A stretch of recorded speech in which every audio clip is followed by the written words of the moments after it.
পাহাড় থেকে নদী পর্যন্ত নেত্রকোনা ও কিশোরগঞ্জ ভ্রমণের এক অনন্য যাত্রা সিরিজের অষ্টম এবং শেষ পর্বে আমি শেয়ার করব 2025 জানুয়ারির 16 তারিখ রাত থেকে 19 তারিখ সকাল পর্যন্ত পুরো ভ্রমণের ভিডিওগ্রাফি, সাথে বর্ণনা করব আমার পুরো ভ্রমণ গল্প।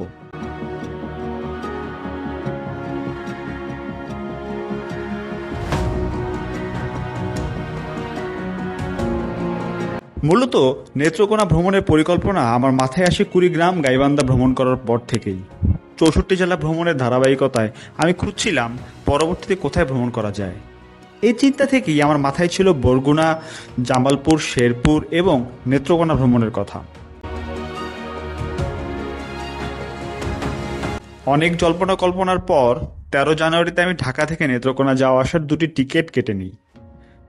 ঢাকা থেকে নেত্রকোনা যাবার জন্য আমি বাছাই করি হাওর এক্সপ্রেস 777, যেটি 16 জানুয়ারি রাত 10টা 43-এ ঢাকা বিমানবন্দর রেল স্টেশন থেকে পরদিন রাত 2টা 17 মিনিটে নেত্রকোনা বড় স্টেশনে পৌঁছানোর শিডিউল ছিল।